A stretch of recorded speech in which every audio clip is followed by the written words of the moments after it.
Hello दोस्तों, आप सभी को एक बार फिर से प्रभु यीशु मसीह के नाम में जय मसीह की। परमेश्वर के नाम की स्तुति हो, परमेश्वर के नाम की महिमा हो। एक बार फिर से मैं आप सभी का स्वागत करती हूँ मेरे एक और नए वीडियो में। दोस्तों, आज का जो ये वीडियो है ये हम सबके लिए एक बहुत ही महत्वपूर्ण विषय है जिस पर मैं आज बात करने वाली हूँ। वह है ज़्यादा सोचने वाले लोग। अगर आप भी उन लोगों में से हैं जो हर एक छोटी बात पर बहुत ज़्यादा ध्यान से सोचते हैं तो ये वीडियो आपके लिए है। तो ये वीडियो को लाइक करें और बिना स्किप किए आखिर तक ज़रूर देखें। तो चलिए वीडियो को शुरू करते हैं। सबसे पहले हमें ये समझना होगा कि ज़्यादा सोचने का मतलब क्या है।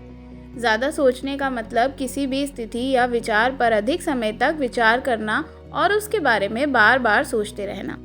ऐसे लोग अक्सर हर छोटी बात पर अत्यधिक विचार करते हैं और अक्सर भविष्य की चीज़ों को लेकर के चिंतित रहते हैं, जिससे उनका मन अशांत रहता है। आपको तो ये एक मामूली बात सी लग रही होगी, लेकिन ऐसा नहीं है। शैतान इसी बात को आपको जाल में फंसा लेता है और आपके जीवन पर काबू पा लेता है।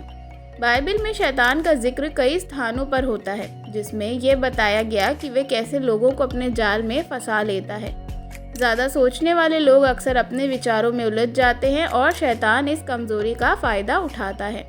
ज़्यादा सोचने वाले लोगों को शैतान अपने जाल में उसकी कमज़ोरियों की वजह से फंसा लेता है। तो चलिए जानते हैं ज़्यादा सोचने की कमज़ोरी कौन कौन सी हैं। पहली कमज़ोरी है अविश्वास। ज़्यादा सोचने से व्यक्ति हर एक चीज़ पर संदेह करने लगता है, यहाँ तक कि परमेश्वर पर भी। दूसरी कमज़ोरी है आत्म केंद्रित। व्यक्ति अपने विचारों में इतना उलझ जाता है कि वह दूसरों की भावनाओं और विचारों को नज़रअंदाज करने लगता है। तीसरी कमज़ोरी है मन की अशांति। ज़्यादा सोचने से मन कभी भी शांत नहीं रहता, जिससे मानसिक तनाव और चिंता बढ़ती है।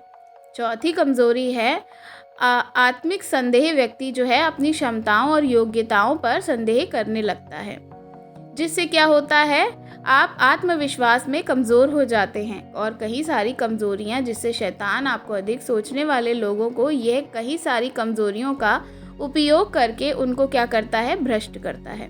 वह उनके मन में ऐसे विचार उत्पन्न करता है जो उन्हें परमेश्वर से दूर कर देते हैं। उदाहरण के लिए उत्पत्ति की पुस्तक में हव्वा ने यह सोचने पर मजबूर किया उसने कि परमेश्वर ने जो कहा है कि वह क्या है, सच नहीं है। उसने हव्वा को यह विश्वास दिलाया कि वह परमेश्वर के बराबर हो सकती है, जिससे उसने परमेश्वर की आज्ञा का उल्लंघन किया। शैतान ने कई हथकंडे अपनाए हैं जिनके उपयोग से वह लोगों को भ्रमित और पथ से भ्रष्ट कर देता है, जैसे कि झूठ बोलना, धोखा देना। शैतान लोगों को झूठ बोलता है और भ्रमित करता है ताकि वह सच्चाई से दूर हो जाएं। शैतान लोगों को पाप की ओर आकर्षित करता है, जैसे कि अदन की वाटिका में उसने हव्वा के साथ किया था। वह लोगों के मन में डर और चिंता उत्पन्न करता है ताकि वे अपने विश्वास से डगमगा जाएं। शैतान लोगों के गर्व में अहंकार को बढ़ा देता है ताकि वह परमेश्वर से दूर हो जाएं। शैतान ज़्यादा सोचने वालों के मन में झूठ और भ्रम का बीज बोता है, जिससे वह सच और झूठ के बीच अंतर समझने में कठिनाई उनको महसूस होती है। वह उनके मन के संदेह और अविश्वास के बीज को बो देता है, जिससे वह परमेश्वर और उसके वचन पर विश्वास खोने लगते हैं। इसलिए हमें ज़्यादा सोचने की बीमारी से बचना है। तो चलिए इसके लिए हमें क्या उपाय करना चाहिए, देखते हैं बाइबल के माध्यम से। शैतान की इस चाल को नाकाम करने के लिए हमें बाइबल के अनुसार 5 बातों का अंगीकार करना होगा, तभी हम ज़्यादा सोचने की बीमारी से मुक्त हो सकते हैं। तो पहली बात है परमेश्वर पर विश्वास रखना। जी हाँ भाइयों और बहनों, हमें परमेश्वर पर पूरे मन से विश्वास रखना है और बाइबल हमें सिखाती है कि हमें परमेश्वर पर पूरा विश्वास रखना चाहिए, जो कि हम देखते हैं नीति वचन 3 अध्याय में कहा गया है। अपने संपूर्ण मन से यहोवा पर भरोसा रखना और अपनी समझ पर निर्भर ना रहना। उसको अपनी सभी राहों में स्मरण करना, तब वह तेरे लिए सीधा मार्ग निकालेगा। यह विश्वास हमें शैतान के झूठ और भ्रम से बचने में मदद करता है। जब हम यशायाह 26 अध्याय उसके 3 वचन में देखते हैं तो प्रभु का वचन हमसे कहता है, तू उसे पूर्ण शांति में रखेगा जिसका मन तुझ पर स्थिर है, क्योंकि वह तुझ पर भरोसा रखता है। बाइबल भी हमें बार बार कहती है कि हमें परमेश्वर पर विश्वास करना चाहिए और अपनी चिंताओं को उसके हाथ में सौंप देना चाहिए। दूसरी बात है प्रार्थना और ध्यान करना। बाइबल हमें प्रार्थना और ध्यान के माध्यम से अपने मन को शांत रखने की सलाह देती है। जब हम देखते हैं फिलिपियो उसका 4 अध्याय में जब 6 वचन और 7 वचन देखते हैं तो वहाँ इस प्रकार से लिखा है, किसी भी बात की चिंता मत करो, परंतु हर बात में प्रार्थना और निवेदन के द्वारा धन्यवाद के साथ तुम्हारी सब याचनाएं परमेश्वर के सम्मुख प्रस्तुत करें, और परमेश्वर की शांति जो समझ से परे है तुम्हारे दिलों में और तुम्हारे विचारों में मसीह यीशु में सुरक्षित रहेगी। ये वचन हमें सिखाता है कि जब हम चिंतित हों हमें प्रार्थना करनी चाहिए और अपनी चिंताओं को परमेश्वर के सामने रख देना चाहिए। इससे हमको शांति मिलेगी और हमारी चिंताओं का बोझ कम होगा। प्रार्थना एक शक्तिशाली उपकरण है जो हमारे मन को शांत कर देता है और हमें सही दिशा में सोचने की मदद करता है। हमें प्रार्थना के साथ ध्यान और मेडिटेशन के माध्यम से हम अपने मन को शांत और स्थिरता से रख सकते हैं या स्थिरता को प्राप्त कर सकते हैं। ये हमें अधिक सोचने की प्रवृत्ति से बचाने में मदद करता है। तीसरी बात जो है, विचारों को नियंत्रित करना और सकारात्मक सोच रखना। दूसरा कुरिन्थियों जब हम देखते हैं तो वहाँ पे इस प्रकार से लिखा हुआ है, हमें क्या करना चाहिए, हमें खुद को मसीह के अधीन रखना चाहिए। ऐसा करने से हम शैतान के प्रलोभन और झूठ से बच सकते हैं। बाइबल हमें सिखाती है कि हमें अपनी सोच को सकारात्मक रखना चाहिए। ये हमें मानसिकता शांति देती है और खुशी प्रदान करती है। जब हम देखते हैं फिलिपियों उसका 4 वचन और उसकी 8 आयत में तो वहाँ पर साफ साफ लिखा है कि अंत में भाइयों और बहनों, जो कुछ भी सत्य है, जो कुछ भी माननीय है, जो कुछ भी न्याय संगत है, जो कुछ भी शुद्ध है और जो कुछ भी सुंदर है, जो कुछ भी आदरणीय है, यदि कोई भी उत्तम बात या प्रशंसा की बात है तो उस पर ध्यान दो।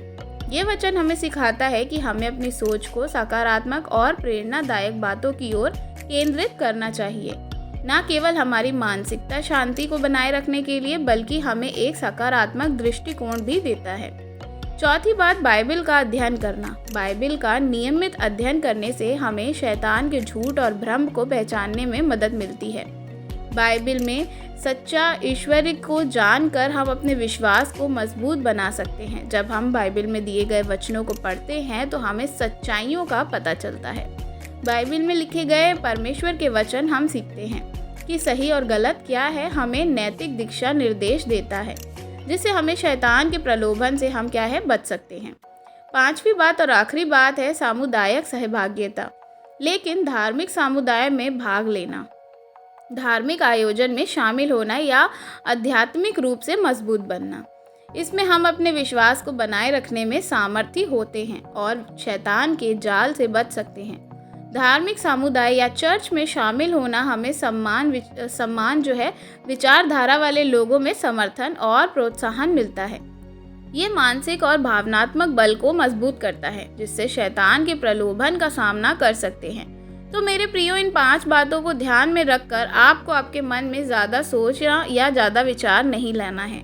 बाइबल हमें सिखाती है कि ज़्यादा सोचने वाले लोग शैतान के जाल में फंस सकते हैं, लेकिन हमें प्रार्थना, ध्यान और परमेश्वर के वचन पर विश्वास के माध्यम से अपने मन को शांत और स्थिर रखना चाहिए। हमें अपने विचारों को नियंत्रित करना चाहिए और उन्हें मसीह के अधीन रखना चाहिए ताकि हम शैतान के प्रलोभन से बच सकें। इस प्रकार बाइबल हमें सिखाती है कि हमें कैसे ज़्यादा सोचना बंद कर सकते हैं और शैतान के जाल से बच सकते हैं। उम्मीद करती हूँ आपको ये वीडियो पसंद आया होगा। आप भी अगर हमारी तरह प्रभु यीशु मसीह के वचनों के ऊपर विश्वास करते हैं तो वीडियो को लाइक करना बिल्कुल भी मत भूलें। कमेंट में आप आमीन टाइप कर सकते हैं। अपने दोस्तों के साथ ये वीडियो को ज़रूर शेयर करें ताकि आपकी तरह वह भी प्रभु में आशीषित हो सके। आप सभी को जय मसीह की। God bless you.